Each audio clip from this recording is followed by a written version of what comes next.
Hello, students.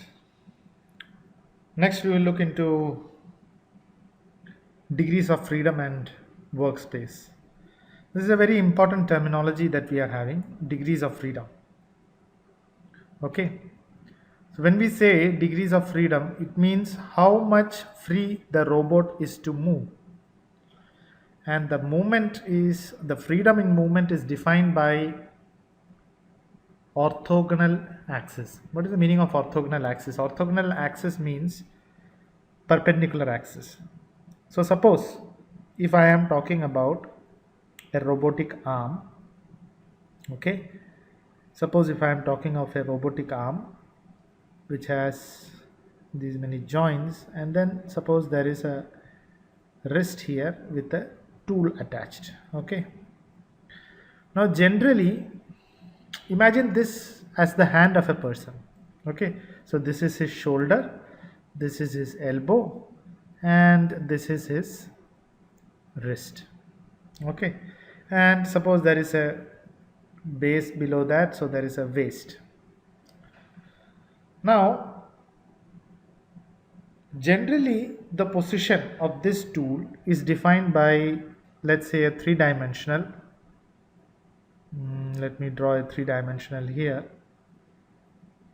So it is defined by some three-dimensional axis. So this is x, this is y, and this is z axis. Okay, now the position, this is just the position of the tip. Okay, now, or let's say the position of this particular wrist, that is what it is. Okay, suppose that this is the position of the wrist. Okay,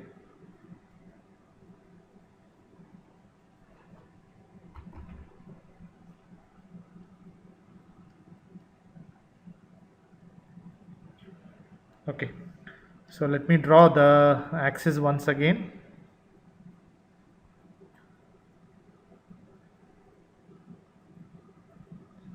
Okay, so this is going to be my x, y, and z. Okay, now this tool can be oriented like this, or it can also be oriented, the wrist will remain same, the wrist will not change, or it may be pointed, the tool may be pointed upwards, or it may be pointed forward like this. The wrist decides the orientation of this tool.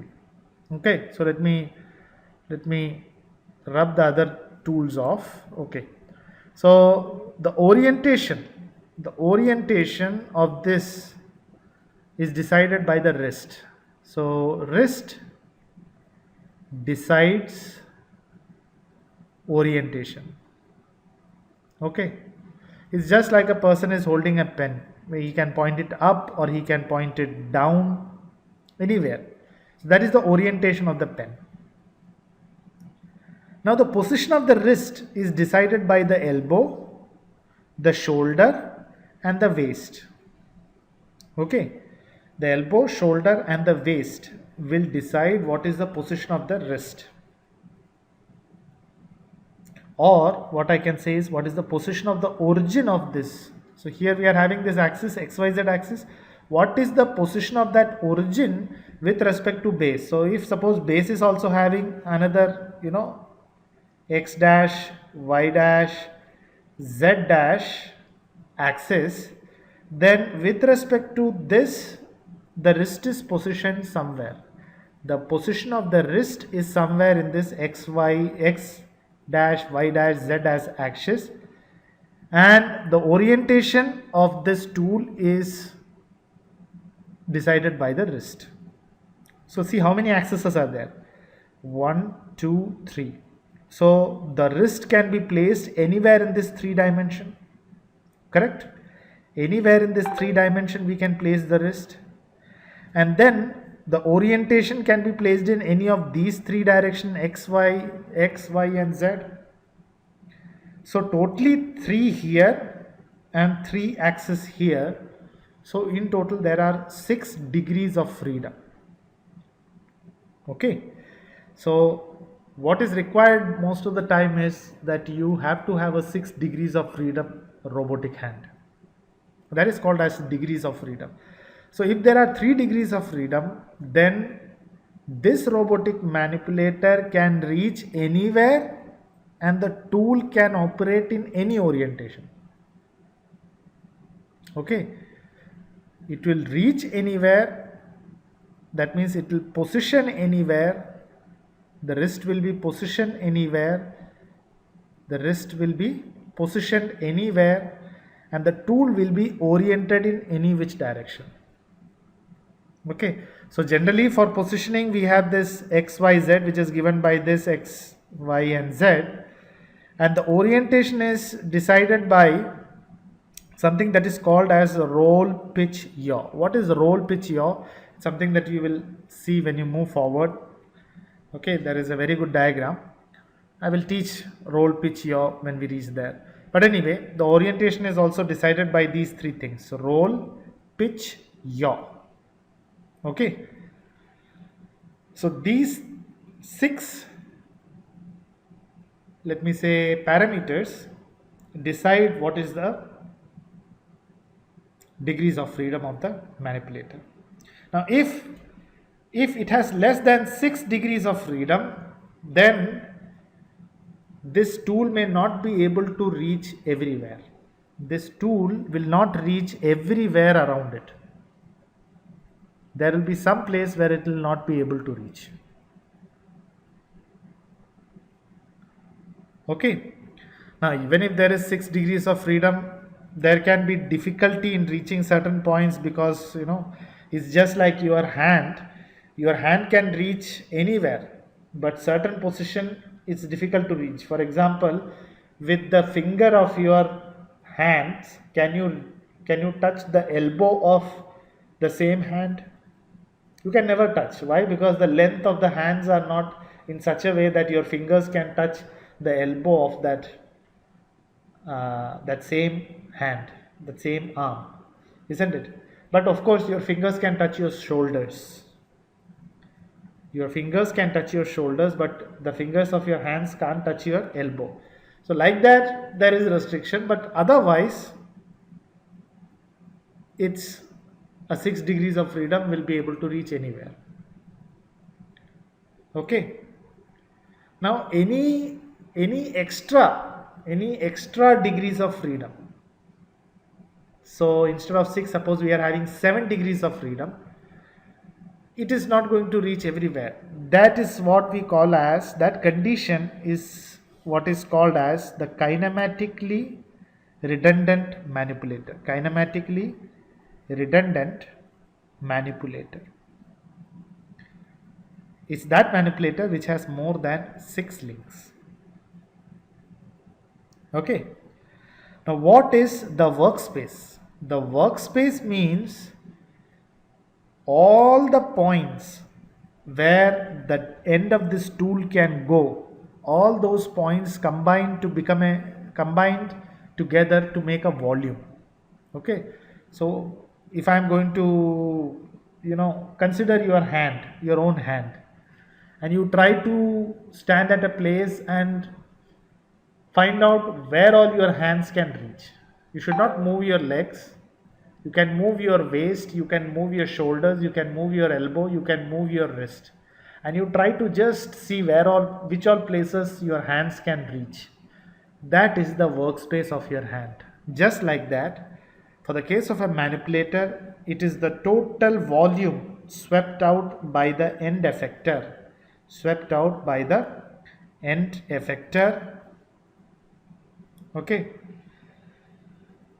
The workspace is generally limited by its geometry. Okay. And the mechanical constraints of the joint. Just like I told you, your fingers can't touch your elbow. Why? Because the length of the hand and the length of the arm is different. So your fingers can never touch your elbow, but your fingers can touch your shoulders. Okay, of the same hand. So this is what is called as the mechanical constraints. This is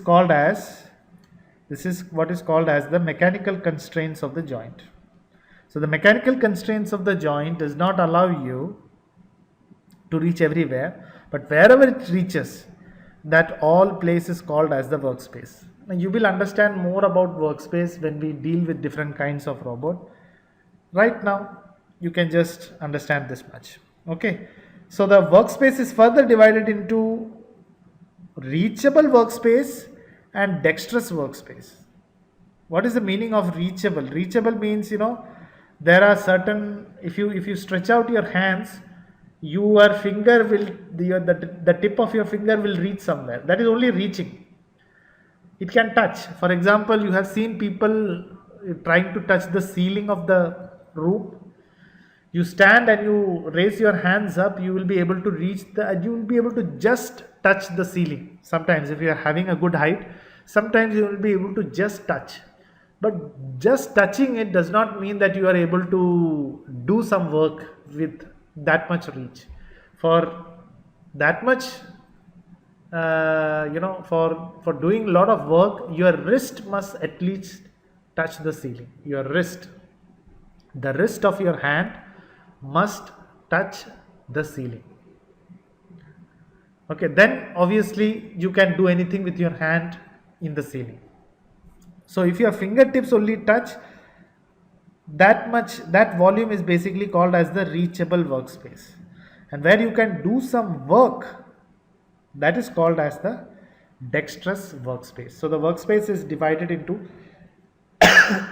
two volumes like this. Okay. So now, what is a manipulator? Manipulator is the main body which comprises of the links, the joints. Okay. And the manipulator will become a robot when you have the wrist and the gripper attached. Gripper is basically the end effector itself. Gripper means something to grip. Okay. Now what is wrist? Now I said that wrist will have 3 degrees of freedom, 3 axes, isn't it? Just look at the wrist of your hands. The wrist of your hands make your hand, make your fingers, make your hand move any which way. Okay. So that is a wrist.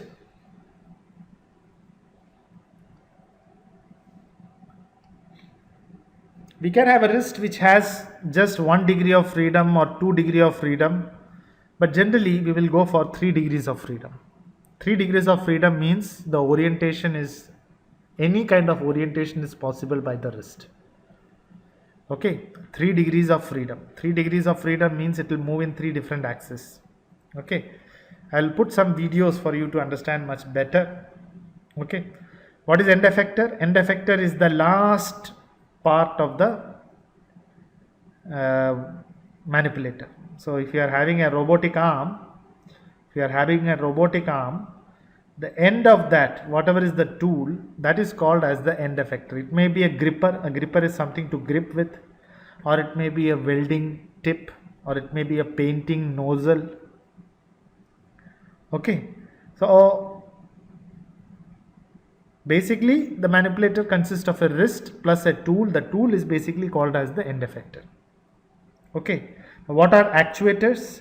Actuators are the motors that move the joints. Okay, it may be a simple motor, or maybe a hydraulic pump or pneumatic pump. Hydraulic pump basically works with a liquid, and pneumatic pump works with air. Okay, hydraulic pump works with liquid and pneumatic pump works with air, and both of them help in movement. Electric actuators are basically your your motors. Next, the sensors. What are the use of sensors? The sensors are basically used for us, or for the robot, to basically understand its environment around itself. Okay. For example, it is trying to paint some body, so it has to understand what is that body, what is the shape of that body. So there has to be some kind of a camera. Okay. Or suppose it has made a 90-degree turn in its elbow. It has to self analyze whether it has moved a 90-degree elbow or a 90-degree angle in its elbow. The robotic arm has to realize that. So for that, so if suppose there is a motor and there are two links, and suppose this link is moved 90-degree up, so the robot should understand it has given a command, and it is waiting to see if it has reached 90-degree. Now one of the ways is it does not wait. It just assumes that okay, I have given a movement of 90-degree, so obviously it has reached 90-degree, and then it will follow on with the next command. But suppose if there is some particular obstacle here because of which this is not able to come, then it should understand that no, the 90-degree turn has not been made. So there has to be some sensor here which will detect that what is the angular change that it has achieved. Okay, so for that we require a sensor. Next is controller. So the sensor is not just for that, it can also be for analyzing what is the velocity of the tip. What I just now told was joint position, velocity of the tip or acceleration of the tip, or what is the force, how much force this tip is applying. Okay, all these things it has to sense. So generally there are two kinds of sensors. One is to sense its own self, and the second set of sensors is for sensing the environment around it. Okay, so that we will study later when we study sensors. Anyway, next is controllers.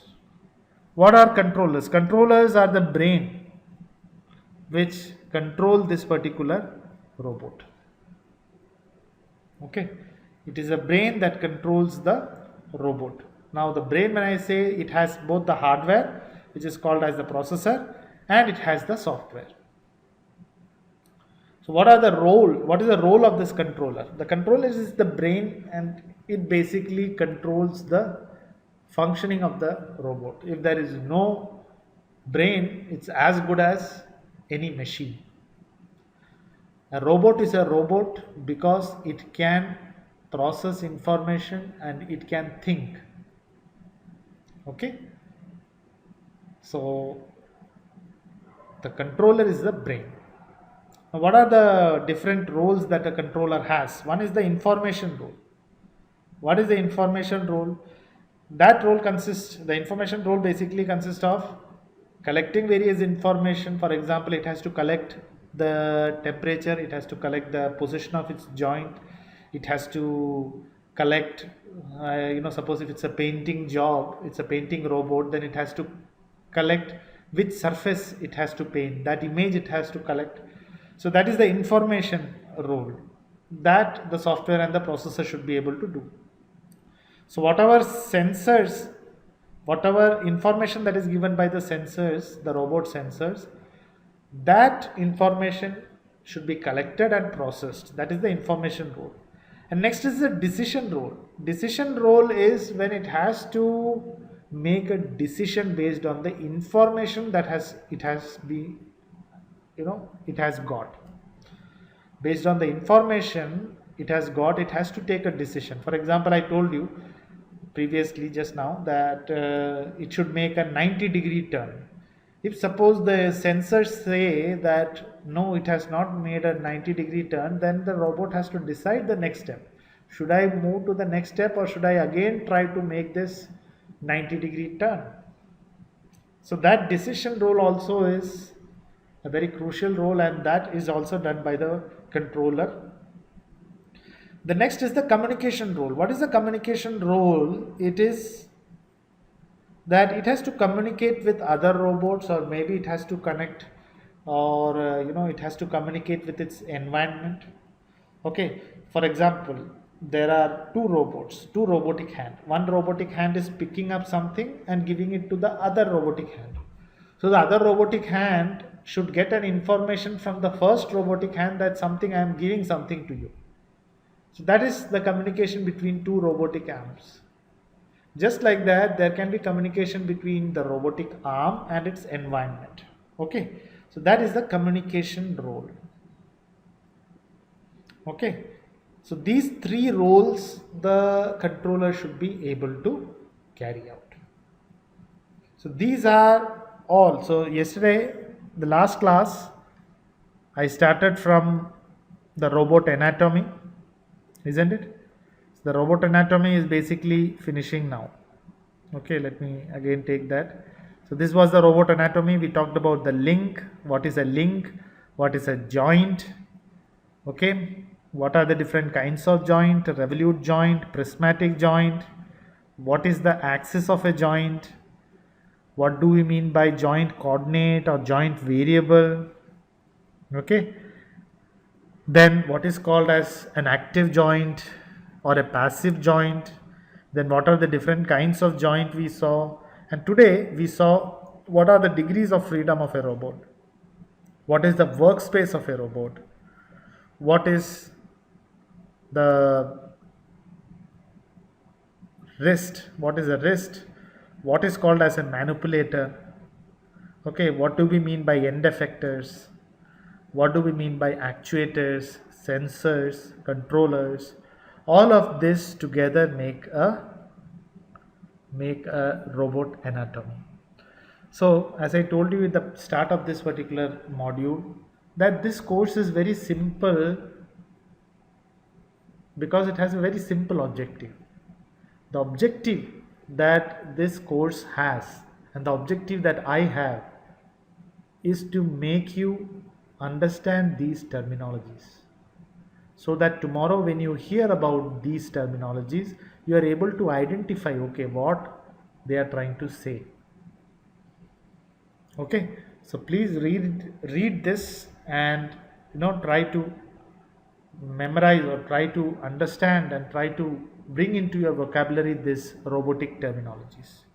Okay, so next class we will discuss about the open kinematic chain and closed kinematic chain. Thank you.